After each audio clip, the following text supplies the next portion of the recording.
Entre enjeux et défis, une succession d'événements. Une halte sur un fait, une actualité. L'événement qui aura marqué la semaine.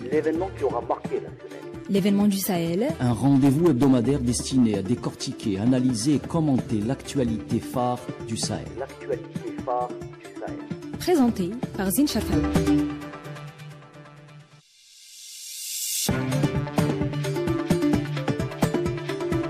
Bonjour chers amis auditrices et auditeurs d'Ifriqiya FM. Nous sommes le samedi 12 octobre 2024. Bienvenue dans l'événement du Sahel, une émission hebdomadaire de 42 minutes destinée à analyser, commenter et débattre des événements phares qui ont marqué la semaine de la région. Le numéro d'aujourd'hui est consacré à la politique africaine des États-Unis. Il est intitulé « États-Unis, Afrique, Washington à la recherche du temps perdu ». Pour en parler, il y a avec nous en direct depuis les studios d'Ifriqiya FM le docteur Mohamed Saïd Ben Azzouz, spécialiste en questions sécuritaires et grand connaisseur des relations entre l'Afrique et les États-Unis. Bonjour docteur Mohamed Ben Azzouz. Merci d'avoir répondu favorablement à l'invitation d'Ifriqiya FM. C'est toujours avec un grand plaisir que nous vous accueillons dans les studios d'Ifriqiya FM. C'est un grand anniversaire aujourd'hui. Effectivement, tous les jours sont de grands anniversaires. Et on espéra que celui-ci le sera également. Alors, nous serons également accompagnés dans ce numéro de l'événement du Sahel dédié à la présence américaine en Afrique par Mokhranay Touarabi, journaliste politique et consultant de l'émission. Bonjour Mokhranay Touarabi. Bonjour Monsieur Chalfaoui, bonjour au docteur Mohamed Ben Azzouz et bonjour à tous les auditeurs d'Ifriqiya FM. Alors, la bienvenue à vous deux, messieurs. Juste avant de vous céder la parole, je ferai un petit rappel des faits. Alors, c'est une visite souvent annoncée depuis que Joe Biden a accédé à la présidence américaine en 2020 et pourtant sans cesse reportée.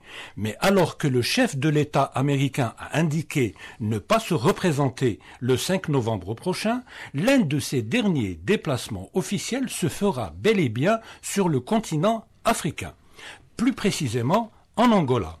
Par cette visite, prévue initialement pour le 13 octobre, mais reportée cette fois-ci en raison des dégâts faits par l'ouragan Milton en Floride, Joe Biden entend très certainement marquer l'importance du continent américain dans la stratégie globale américaine, alors que la Chine et la Russie y sont largement déployées, économiquement pour la première et militairement pour la seconde.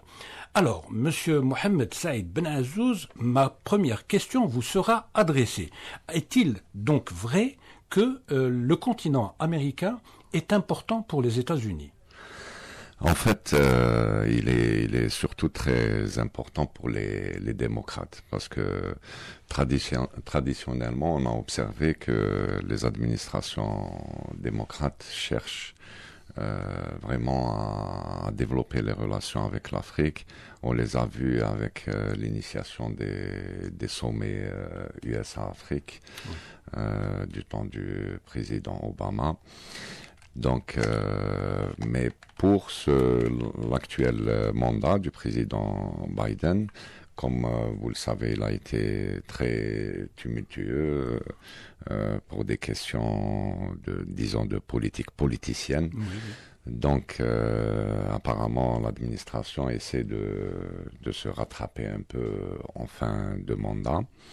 En général, l'Afrique ne constituait pas vraiment un grand centre d'intérêt pour les USA. Ça a commencé vers la fin du siècle. C'est-à-dire qu'on s'est aperçu qu'il y avait beaucoup de ressources, beaucoup de croissance, une dynamique politique et surtout économique certaine. Donc les Américains ont de grands projets pour l'Afrique, ce qui fait que c'est à peu près, disons, le seul continent qui ne contrôle pas. On peut dire tout à fait. Alors c'est surtout dans cette perspective que ce soit les démocrates ou les républicains, disons les intérêts de la nation sont beaucoup plus profonds que ça. Oui. Alors les initiatives se sont multipliées, particulièrement sur le plan sécuritaire. Vous avez les initiatives Pan Sahel répétées, etc. On va en parler tout à l'heure. Et donc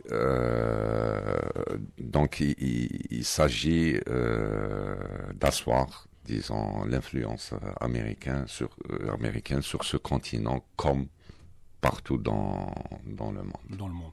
Merci beaucoup, Mohamed Saïd Ben Azzouz, pour cette entrée en matière. Mourane Touarabi, on sent que les Américains ou les États-Unis d'Amérique entretiennent une forme d'ambivalence à l'égard du continent africain. Alors, nous sommes en 2000. Bill Clinton veut jeter des ponts avec l'Afrique. Donc, à ce moment-là, cela s'est matérialisé ou concrétisé à travers la mise en place de l'AGOA, où c'est l'African Growth and Opportunity Act. C'est une loi américaine qui permet aux États africains d'exporter un certain nombre de produits aux États-Unis sans les droits de douane. Donc là, il y avait une volonté réelle de rapprocher États-Unis et Afrique. Par la suite, le successeur de Bill Clinton, John Walker Bush, a entrepris 2 voyages en Afrique. Je crois que c'est l'un des rares présidents américains à avoir fait 2 déplacements successifs en Afrique. Donc on voit bien que et républicains et démocrates ont un intérêt vis-à-vis de l'Afrique.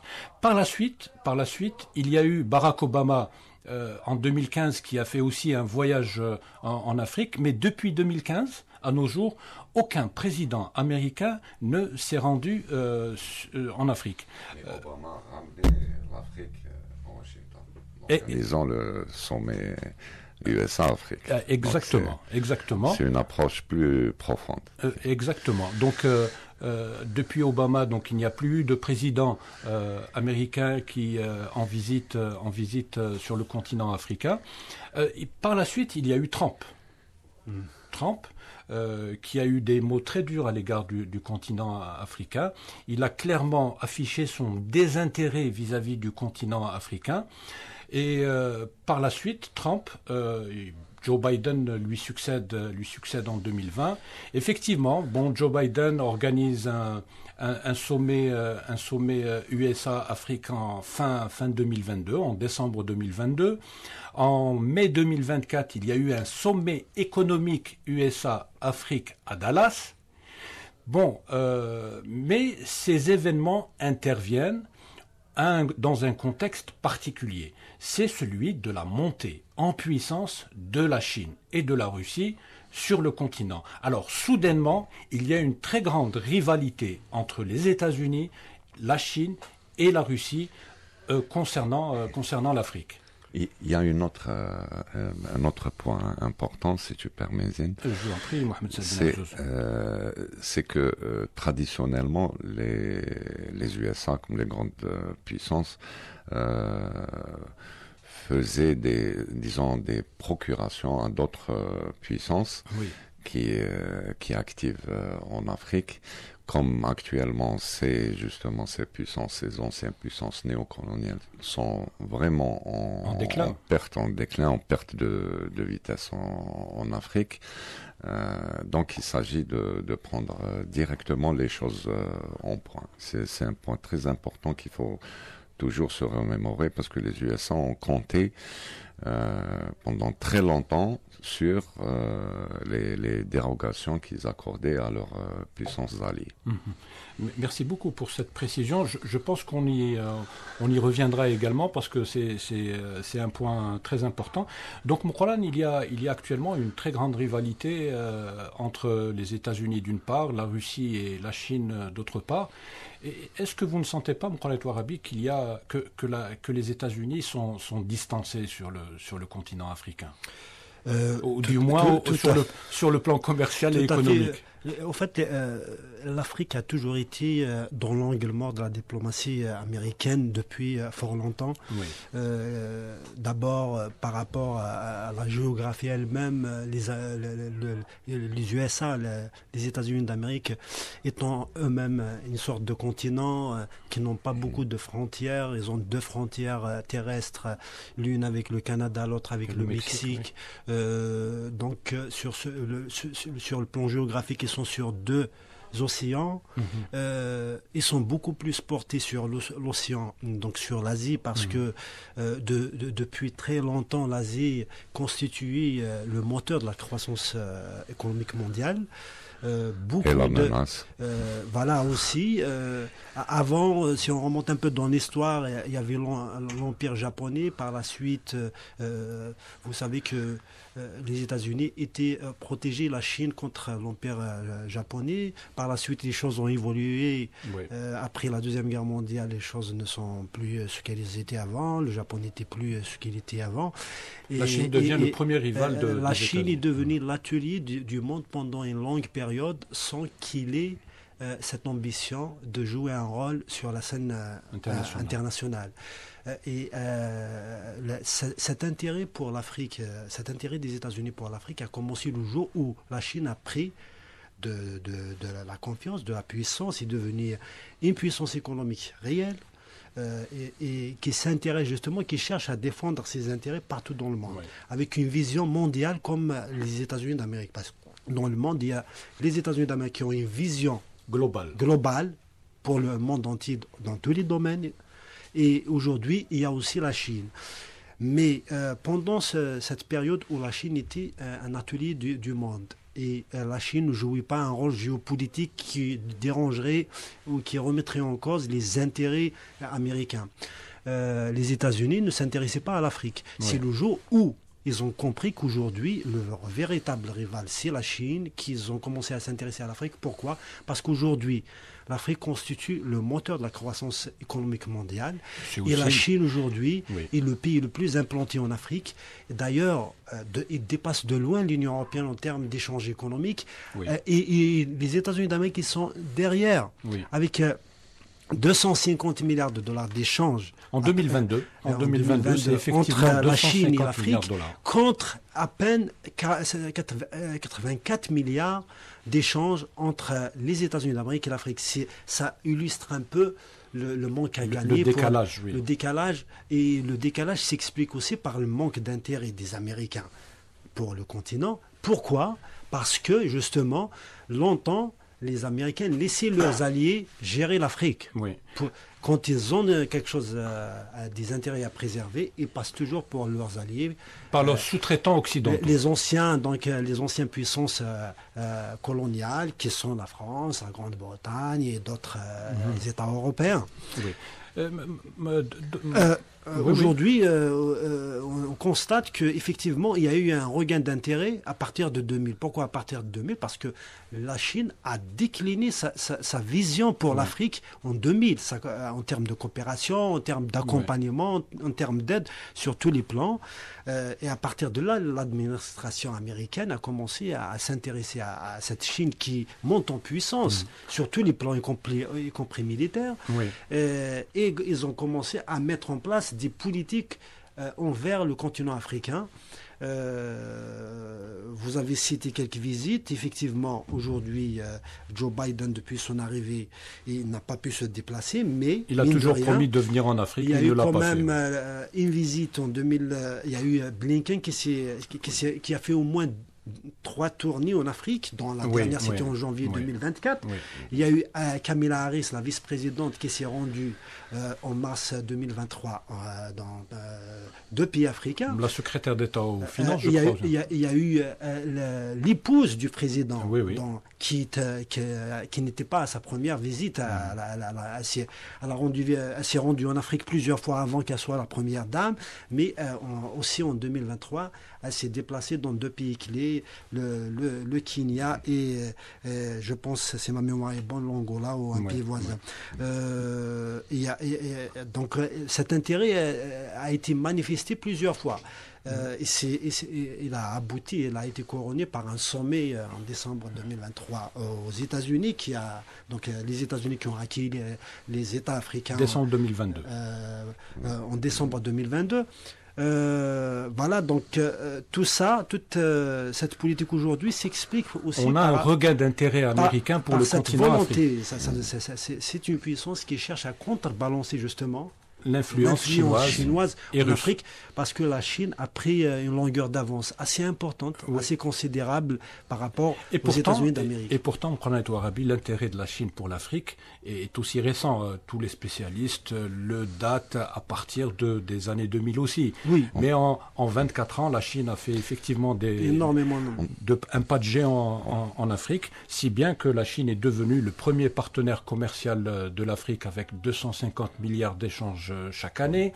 C'est aussi le premier prêteur de l'Afrique avec 143 milliards de dollars. Et c'est le premier aussi créancier. Le premier prêteur. La Chine détient à peu près 20% de la dette africaine, ce qui en fait un acteur extrêmement influent. Mohamed Saïd Ben Azzouz. En fait, je voudrais apporter une précision. Il y a comment dirais-je, il y a une sorte de seuil qu'il faut analytiquement, il faut le prendre en considération en analysant la rivalité entre les USA et la Chine. Il y a des domaines où les USA, l'Occident en général, l'Occident collectif, j'utilise notre propre concept qui est venu, je vous le rappelle, en réaction au concept de Sud global par lequel on est traité. Donc il y a des facteurs qu'il faut se rappeler. C'est que pour l'exploitation, par exemple, de minerais qui ne sont pas jugés rentables ni par les Européens ou les Américains, les Chinois n'hésitent pas à les exploiter, parce que pour eux, il s'agit de s'assurer un approvisionnement. La stratégie, c'est de s'assurer un approvisionnement à n'importe quel prix. Il y a ça aussi. Il y a une problématique fondamentale qu'il faut se poser.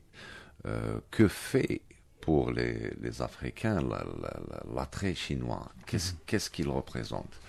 Vous savez qu'en Afrique, déjà depuis une vingtaine d'années, disons une trentaine d'années, grâce aux Chinois, des foyers, disons, éparses, on peut se payer un panneau solaire, une petite télévision, un disque satellite, et voilà. Donc, il y a un accès à certaines technologies qui n'existaient pas avant. Voilà, et ça, c'est impossible qu'un partenaire européen ou un partenaire américain puisse fournir cela. Vous avez aussi le textile. La Chine a beaucoup investi dans les infrastructures en Afrique, Mohamed Saïd Ben Azzouz. Sans ça, je parle de l'attrait, c'est-à-dire la pénétration chinoise a été subtile et il faut le dire, a apporté du bien-être pour les populations d'une manière aussi directe. Vous avez souligné aussi la disponibilité de fonds, qui est un facteur très important, parce qu'on a vu que les investisseurs occidentaux... 134 milliards de dollars de prêts. Oui, structurellement, n'ont pas la possibilité, même s'ils ont les fonds et la volonté, c'est une affaire d'assurance, etc. Le système financier international est très compliqué, donc là, c'est pas évident pour les autres pays, disons, d'investir. Bon, c'est prêt, on a un retour de manivelle, mais on en parlera après. Oui, bon, c'est pas grave. Bien sûr. Mais j'ai une question directe à vous poser, Mohamed Saïd Ben Azouz. Vous qui revenez des États-Unis, vous avez beaucoup travaillé sur les relations entre la Chine et les États-Unis. Comment expliquez-vous le choix de Joe Biden de visiter l'Angola et pas un autre pays? Les Américains ont beaucoup d'alliés en Afrique. Ils ont par exemple l'Égypte, il y a le Kenya, il y a l'Afrique du Sud, il y a l'Ouganda. Mais non, Joe Biden choisit l'Angola. Mais c'est un axe stratégique, disons, qui reste à exploiter pour les Américains, comme vous l'avez souligné tout à l'heure. Comme les Chinois aussi, ils ont leur axe stratégique. Oui.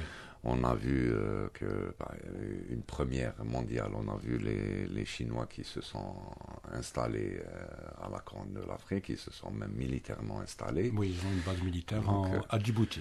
Voilà, là, ça devient un petit peu la mode. Hein. C'est un petit peu tout le monde... à sa base à Djibouti. Voilà, qui cherche à... Il n'y a aucun protocole à Djibouti, vous payez, puis vous installez votre base. Donc c'est des axes, comme vous l'avez souligné, c'est des axes stratégiques. Est-ce que ce n'est pas en rapport avec le fait, on parlera de l'intérêt américain pour les ressources de l'Afrique.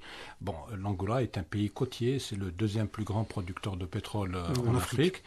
Est-ce qu'il n'y a pas aussi une volonté, alors la façade atlantique de l'Afrique fait face aux États-Unis. Est-ce qu'il n'y a pas une volonté, on voit que les Américains, ces derniers mois, ces 2 dernières années, multiplient les accords avec les pays côtiers africains. Est-ce que ça ne dénote pas une volonté aussi de contrôler les routes maritimes? L'intérêt mondial des USA, c'est qu'il faut produire des hydrocarbures. Il faut que tout le monde produise des hydrocarbures. De l'énergie. Comme vous le savez, c'est un secret pour personne. Oui. Alors que les gens consomment et les gens économisent, c'est-à-dire ne laissent un peu de ressources pour les générations à venir, les USA restockent. Oui, oui. Donc à la fin de cette ressource, disons, périssable, que sont les énergies fossiles, il faut s'attendre à ce que les USA puissent survivre après la rareté de ces ressources au moins 150 ans. Donc c'est ce qui fait que l'attrait partout dans le monde, pas uniquement en Afrique. On a vu par ailleurs quelques forages qui ont été faits au large de l'Amérique du Sud. Oui. Certains n'étaient pas rentables. Donc c'est tout à fait normal de faire en face.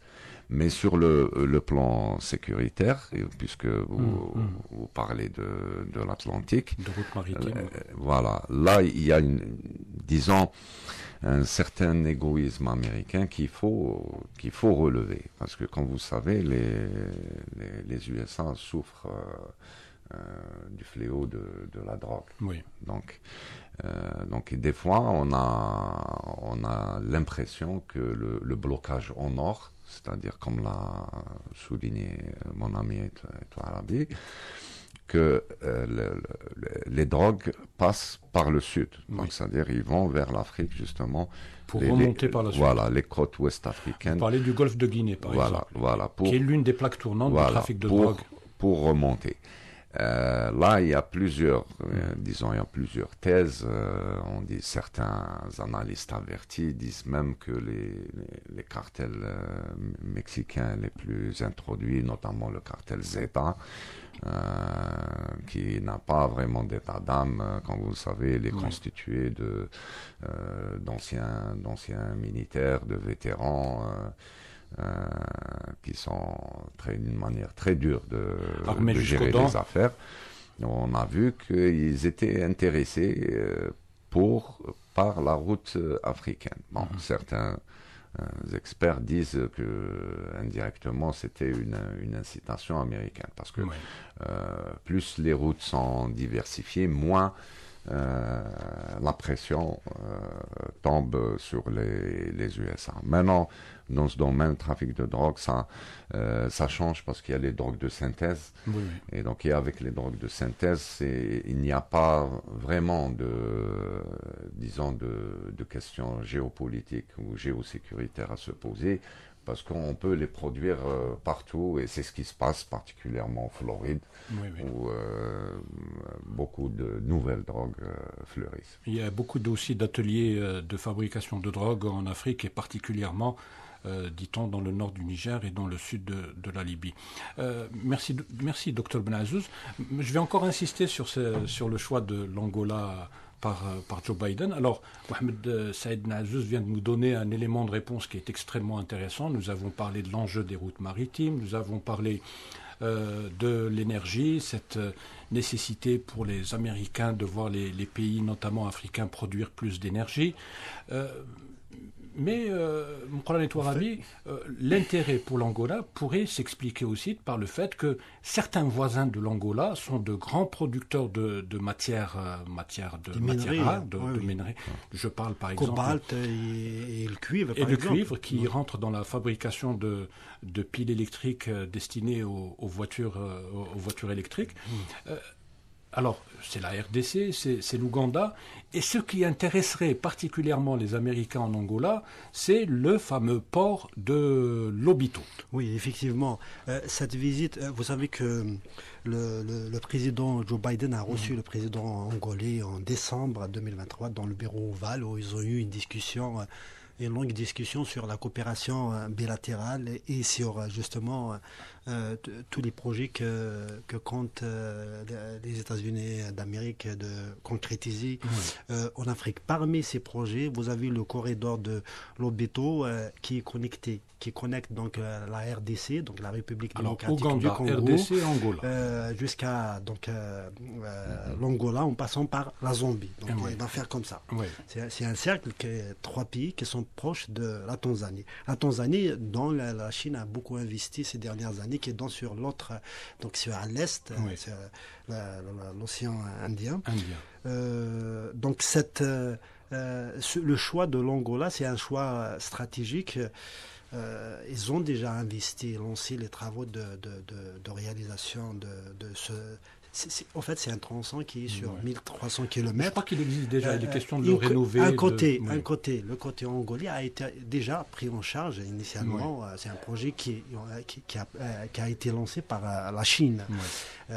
Donc les Américains, avec l'aide, dans le cadre du G7, vous savez que le G7 a créé un mécanisme d'investissement dans les grandes infrastructures en Afrique. Ils ont mobilisé 630 millions de dollars pour réaliser ce tronçon qui va donc connecter la RDC au port de Lobito, en Angola, qui est sur la façade atlantique. Exact. C'est un axe stratégique, vous avez souligné effectivement, qui permettrait aux États-Unis d'Amérique de bénéficier des métaux critiques qui sont très abondants. Oui, pour fabriquer les fameuses batteries destinées aux voitures RDC, électriques. Voilà, entre autres. Maintenant, l'enjeu, téléphones, etc. Toutes les TIC maintenant ont besoin de ces métaux critiques qui se trouvent en quantité abondante dans certains pays africains, la RDC et bien d'autres. Cet investissement, c'est un investissement stratégique pour les États-Unis d'Amérique. C'est pour ça que la seule et unique visite que va faire Joe Biden en Afrique, la réserver. Ça sera la dernière visite. Oui, il est en fin de mandat. Il est en fin de mandat. Et tout. Trump passe. Oui, voilà. C'est une très bonne question, Mohamed Saïd Benazouz. Donc, Moukran Touarabi, et nous avons deux axes stratégiques en concurrence. Alors, il y a un axe stratégique qui débouche sur l'Atlantique et un autre axe stratégique qui débouche vers l'océan Indien. Cet investissement a eu des conséquences, parce que la Chine s'est vue ravir le contrat d'exploitation par un consortium, pas américain, mais européen, parce que même les Européens rentrent dans cet investissement. En fait, c'est un investissement américano-européen. Donc toute cette politique est destinée, encore une fois, à réduire autant qu'ils peuvent justement ces puissances occidentales à leur cette tête. influence, L'influence et la présence chinoise dans cette partie du monde, l'Afrique centrale. Et pour les États-Unis, il n'est pas question de laisser les Chinois prendre des positions importantes sur la côte atlantique qu'ils considèrent comme leur terrain d'influence. C'est pour ça que les États-Unis multiplient les partenariats avec la Côte d'Ivoire, avec le Bénin, avec le Sénégal, etc., pour justement mettre en place ou installer de nouvelles bases américaines. Justement, par rapport à cela, Mohamed Saïd Ben Azouz, vous qui êtes spécialiste en questions sécuritaires, les États-Unis ont connu, ont connu ces derniers mois beaucoup de revers diplomatiques, même des revers militaires, si on peut dire les choses. Les Américains ont été chassés du Niger, un pays qui était un élément clé dans le dispositif sécuritaire américain en Afrique. Et donc, depuis, les Américains essayent de réarticuler leur dispositif sécuritaire dans la région. Comment se fait cette réarticulation? Et est-ce que la perte du Niger n'est pas un coup dur pour les Américains? En fait, le Niger est un foyer nodal pour le dispositif américain parce que beaucoup de monde, passe à côté des objectifs américains. En réalité, les Américains voulaient installer l'Afrique comme au Niger. Oui. C'est potentiellement. Il y a d'autres pays qui se sont carrément ouvertement proposés pour l'installation de l'Africom. Mais comme par exemple Centrafrique, etc. Donc, vous savez, pays traditionnellement acquis. Bon, pour eux, c'est une question humaine financière, c'est tout. Oui. Mais stratégiquement, c'était surtout le Niger était le candidat idoine. Bon, quand je dis candidat, vous connaissez peut-être la doctrine américaine. On vient dans une région, on installe une initiative et après on vous dit voilà, vous êtes membre de cette initiative. Donc c'est pas forcément, c'est un peu comme les techniques de marketing, créer le besoin. Donc c'est un peu ça. C'est une façon, je dirais pas sournoise, mais assez intelligente pour s'installer. Donc les espoirs étaient très très importants par rapport au Niger.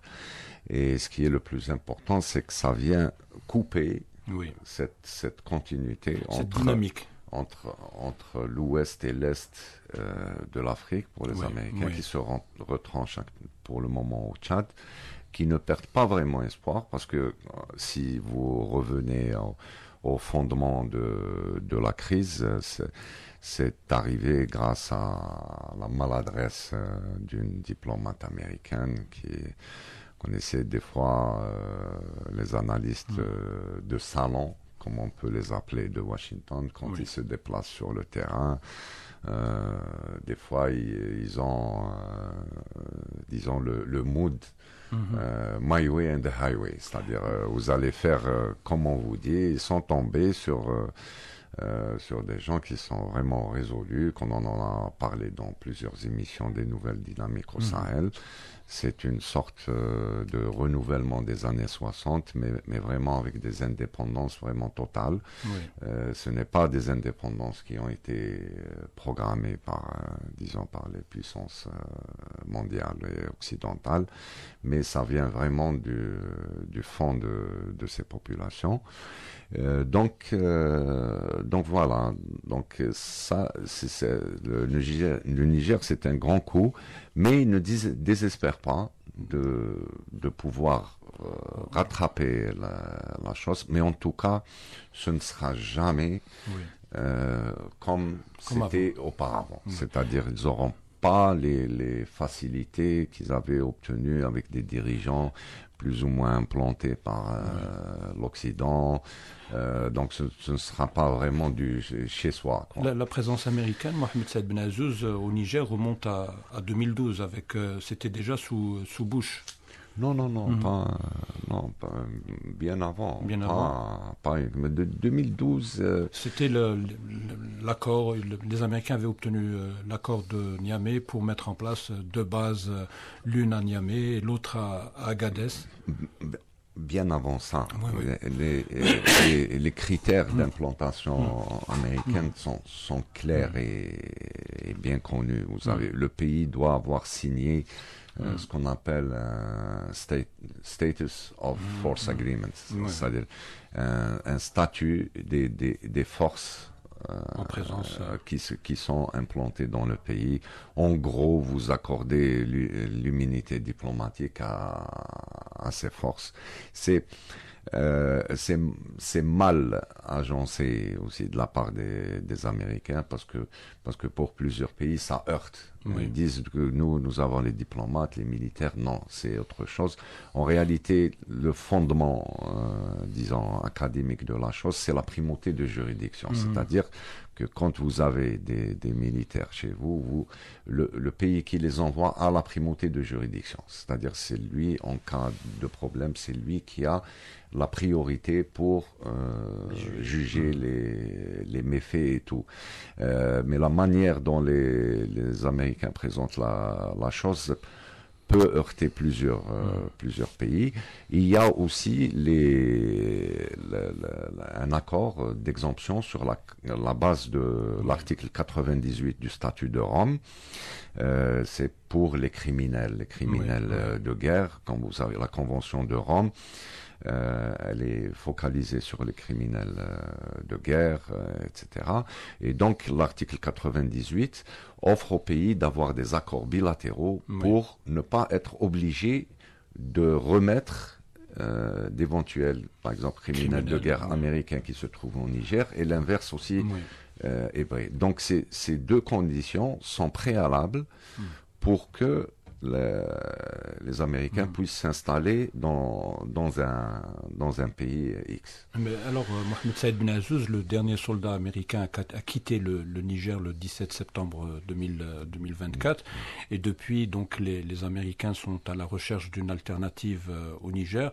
Bon, ils mettent entre guillemets, ils mettent le paquet sur les pays côtiers. Donc, il y a des discussions avec la Côte d'Ivoire. Je crois qu'un accord a été obtenu. Il y a le Bénin, il y a le Sénégal. On parlait un certain temps du Sénégal. Vous savez, j'ai assisté à la création de l'Africom au Sénégal. C'était le 7, je me rappelle bien, le 7 février 2007, je crois.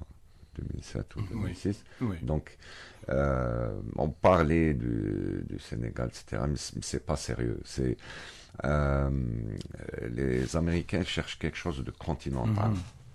Comme actuellement, l'Africom, vous savez, il est à Stuttgart. Stuttgart, il est en Allemagne. Voilà. Donc, ils cherchent quelque chose de vraiment continental, qui soit vraiment bien protégé au plan, disons, géosécuritaire. Donc, les candidats sont autour. Comme on sait, la Mauritanie, c'est pas possible.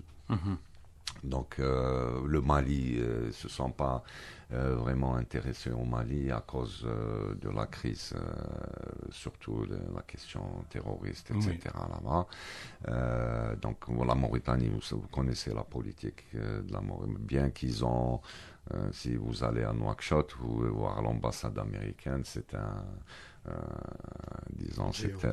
c'est vraiment une ville. C'est une ville, mais ce n'est pas la culture qui fait les spécificités de la Mauritanie, c'est pas tellement, peut-être, mais bon, on sait jamais, peut-être. Mais à mon avis, ils ne perdent pas espoir. Ils ne perdent pas totalement espoir pour le Niger. C'est pas dans leur, disons, dans leur mode opératoire d'abandonner aussi facilement. Mais Mohamed Saïd Ben Azouz, on le dit pas assez. Les Américains ont perdu momentanément le Niger, disons les choses comme ça. Voilà. Mais les Américains ne manquent pas de bases en Afrique. Selon plusieurs sources, on est quand même à une bonne vingtaine de bases réparties sur tout le continent. Alors, c'est les déclarations d'un responsable militaire américain. Il y a quotidiennement au moins 6000 soldats américains sur le continent africain. Donc ce n'est pas peu. Je suis tenté de dire qu'ils ont perdu une base, mais il en reste encore une bonne vingtaine. Ils ont déjà à Djibouti plus de 4000, rien qu'à Djibouti. Voilà. Djibouti, c'est tout le monde qui est là. Hein. Ils sont déjà leurs voisins, c'est les Français. Bon, on connaît cette histoire. Mais je vous dis, en matière de base, il faut faire la différence entre, c'est fondamental. Il faut faire la différence entre deux types de bases. Oui. Vous avez les bases opérationnelles, comme celle qui était au Niger, qui était vraiment opérationnelle. Et avec des drones, etc. Voilà. Et vous avez les bases juste de prépositionnement. Qu'est-ce que ça veut dire? Ça veut dire qu'on prépositionne du matériel militaire lourd, semi-lourd, pour qu'en cas de projection, c'est-à-dire on n'a pas besoin de vraiment ramener ce matériel lourd d'ailleurs. Donc on ramène juste ces soldats. Bien sûr, ce matériel prépositionné, gardé, etc., ce qui fait qu'il y a un minimum de présence. Il y a aussi le pays d'accueil qui protège. Donc ça, c'est important, parce que quand on parle de base vraiment opérationnelle active, ou si on parle de base de prépositionnement, les choses sont vraiment différentes. Ça relève de la stratégie potentielle. C'est un prépositionnement, c'est tout. Donc, merci beaucoup, Mohamed Saïd Nazouz. Moukhala Touarabi, alors tout à l'heure, on parlait de la rivalité commerciale ou économique entre les États-Unis et la Chine. Mais là, il y a une rivalité sécuritaire entre les États-Unis et la Russie. La Russie qui a gagné du terrain ces 2 dernières années. Donc les Russes ont délogé par l'intermédiaire de Wagner, devenu Africa Corps. Entre-temps, ont délogé la France de la Centrafrique, ils l'ont délogé du Mali, du Burkina Faso, du Niger. Les Russes sont présents en Libye. On dit qu'ils sont présents au Soudan à côté des FSR. Et donc là, il y a une double inquiétude américaine. Alors d'un côté, économiquement, ils sont mis sous pression par les Chinois. Et militairement, ils sont mis sous pression par les Russes. Donc, justement, c'est pour ça que ils cherchent à étoffer le réseau, leur présence militaire en Afrique. Il est vrai qu'il est difficile de quantifier le nombre de bases militaires américaines, sachant qu'il y a des bases secrètes qui appartiennent aux agences de renseignement telles que la CIA. Oui, le journal américain des Intercept parle d'une bonne trentaine de bases. Donc. Le magazine américain dont vous parlez justement, il parle de 34 sites militaires, 14 bases. Alors, grâce aux explications du docteur Benazouz, on sait qu'il y a des bases opérationnelles et des bases de il y a 14 bases, c'est des bases militaires. Oui. Il y a 20, c'est des sites, donc c'est des camps militaires, ou des postes avancés, en fait, des avant-postes qui permettent d'alimenter les bases. De monter en puissance rapidement. On a cité Djibouti, mais il y a aussi 2 bases militaires en Somalie, 3 camps en Somalie. Rien qu'en Somalie, il y a 5 sites militaires en Somalie. Au Kenya, c'est 4 bases militaires. C'est un pays pivot très stratégique pour les États-Unis d'Amérique. Le président a été reçu récemment par Joe Biden. Vous avez aussi d'autres sites militaires au Cameroun, dont une base de drones. Dont on parle très peu, mais elle est là, elle existe. C'est Garoua. Ça discute beaucoup avec la Côte d'Ivoire aussi. Oui, et vous savez qu'aussi le Tchad, on a évoqué le Tchad aussi. Il y a eu une présence militaire. Après, il y a eu, à la demande du Tchad, les militaires sont rentrés chez eux, mais on n'a pas... Jusqu'à maintenant, il n'y a rien de concret qui annule cette coopération militaire. Je crois qu'il y a à peu près 300 soldats américains. Voilà. Vous avez un site militaire de quelques dizaines de militaires américains à Dakar, au Sénégal, parce qu'effectivement, les Américains ne perdent pas de vue le Sénégal et tout, même si c'est pas un choix stratégique majeur pour eux, pour installer une grande base militaire, mais ils restent quand même, ils maintiennent une présence. Et vous avez le Gabon. De changer, hein, Oui, effectivement, avec le nouveau gouvernement. Avec l'approche chinoise, c'est-à-dire justement, si l'intérêt pour les côtes risque de monter un peu en priorité. Vous avez le Gabon, vous avez le Ghana aussi, où les Américains ont une présence militaire, le Botswana aussi, où ils ont une présence militaire. Pour le Gabon et la Guinée équatoriale, il y a un intérêt chinois. Oui, il y a un intérêt chinois. Donc il y a une rivalité aussi autour des pays côtiers. Tout à fait. Enfin, je veux dire des pays donnant sur la façade atlantique. Les Chinois, tout ça, c'est une question aussi de sécuriser les voies maritimes d'exportation, de marchandises, les voies commerciales, ce qu'on appelle les voies commerciales. Donc, contrôler les voies ferroviaires, mais aussi les voies maritimes. Et une présence militaire dans cette zone va consolider la présence économique automatiquement. Oui, surtout lorsque vous avez un pays comme la Chine qui a des dizaines de milliards de dollars d'investissement dans ces pays. Sachant que la Chine, donc, ça remonte à un peu loin, en 2018 déjà, ils ont tenu un forum Sino-Afrique sur les questions de défense et de sécurité. Donc, ils ont leur vision, justement, ils ont plus de 10 000 entreprises chinoises qui sont en Afrique. Ils ont beaucoup de ressortissants chinois qui vivent et qui travaillent en Afrique. Tout ça nécessite aussi une projection sécuritaire, une vision sécuritaire qui va garantir leur sécurité, mais aussi les intérêts qui sont qui restera pour le moment très, disons, minimaliste. Parce que la doctrine chinoise, la Chine, c'est pas un pays qui s'ingère dans les affaires politiques des pays. C'est pas uniquement la seule raison. Je pense que pour le moment, la Chine ne passera pas ouvertement. C'est-à-dire à rivaliser avec les Américains, surtout sur le plan sécuritaire. Il n'est pas dans l'intérêt de la Chine. On voit ce qui se passe actuellement, c'est-à-dire en mer de Chine. Les Chinois essaient d'imposer leur présence. Des experts européens vous disent que les Chinois produisent tous les 4 ans l'équivalent de la marine militaire française. Oui, exact. Donc la Chine est en train vraiment de monter en puissance. Les Américains sont en train d'essayer de les bloquer justement en matière de semi-conducteurs, etc. En matière de technologie vraiment très, très pointue.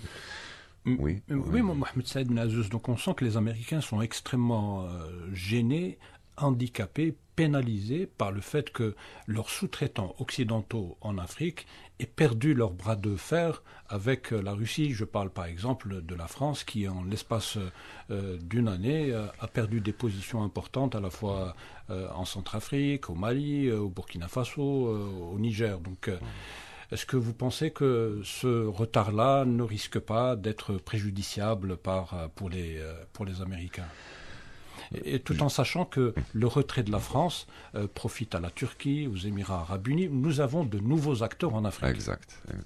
Là je suis très content du déroulement, disons, de cette émission. C'est la première fois que je suis avec des analystes, surtout des analystes algériens, et qui vous parlent pas de rivalité, par exemple, entre France et USA en Afrique. C'est déjà un très bon point, parce que de toute façon, il y a toujours eu une complémentarité en matière militaire et sécuritaire, contrairement à ce qu'on veut nous faire savoir. Ça a mis de côté. Maintenant, pour ce qui est de la Chine et soi-disant du retard des Américains, les Américains n'ont pas de retard. C'est-à-dire en la matière, ils ont eu un revers, disons, important au Niger, ce qui est la rupture, disons, du corridor entre l'Est et l'Ouest de l'Afrique, comme l'a souligné mon ami Edouard Arabi. C'est-à-dire il n'y a plus de continuité, disons, entre la Somalie à l'Atlantique. Entre les deux parties, mais on ne peut pas dire vraiment qu'ils ont un retard, parce que sur le plan militaire et sécuritaire, ils sont je vous dis, l'implantation chinoise ne sera pas vraiment visible. C'est-à-dire, il n'est pas dans l'intérêt de la Chine, il est surtout dans l'intérêt de la Chine de faire une sorte de profil bas. Mais une question qui s'impose d'elle-même, docteur Saïd Ben Azouz. Si là, on est dans l'optique, c'est-à-dire on analyse de l'extérieur des États-Unis. Si vous allez à Washington même et que vous discutez avec des analystes, vous savez, par exemple, par rapport actuellement à la crise en Ukraine, beaucoup d'analystes disent que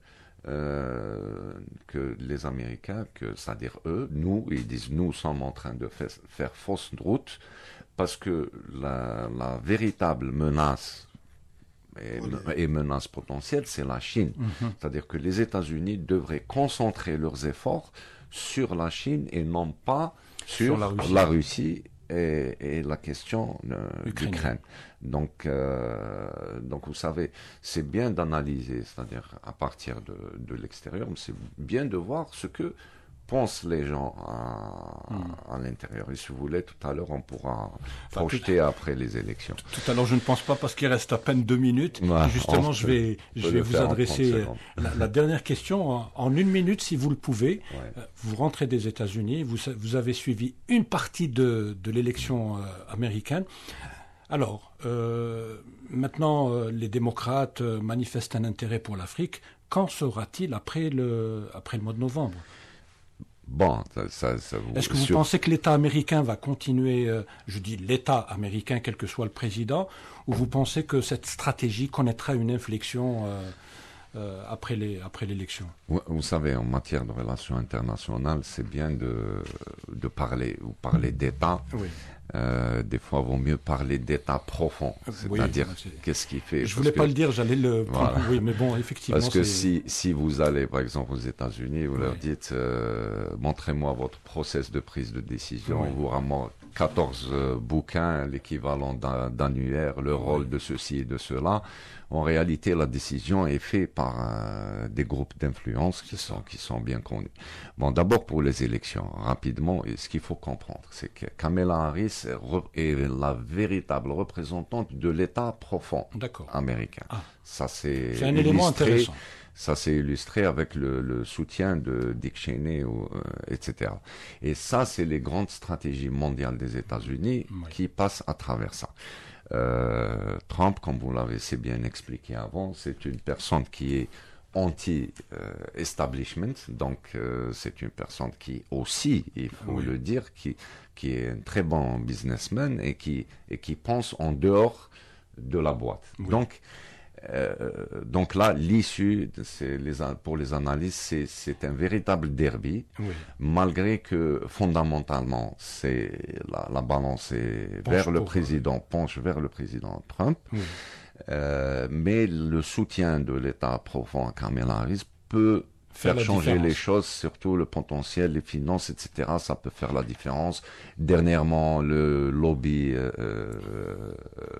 noir américain rejoint, etc. On en parlera peut-être en détail. Avec beaucoup de plaisir. Ce sera peut-être le sujet de notre prochaine émission. Merci beaucoup à vous deux. Merci, Dr Mohamed Saïd Ben Azouz, d'avoir répondu favorablement à notre invitation. Je vous en prie, c'est moi. Merci beaucoup, Mprana Touarabi, qui revient de voyage. Malgré la fatigue, il a accepté bien gentiment de venir nous rejoindre et de participer à ce débat. Avec plaisir. Merci beaucoup. Vous l'aurez compris, chers amis auditrices et auditeurs, nous arrivons au terme de cette émission. Nous vous donnons rendez-vous la semaine prochaine, même jour, même heure, pour un nouveau numéro de l'événement du Sahel. En attendant, vous pouvez continuer à nous écouter sur Internet. Pour cela, il vous suffit simplement de télécharger notre application sur Play Store. Je rappelle que cette émission a été préparée et présentée par Zine Chafaoui, réalisée par notre ami Khaled. À la barre technique, il y avait notre ami Sid Ahmed. Bonne écoute avec la suite des programmes d'Ifriqiya FM. Ifriqiya FM, la voix africaine. Au revoir.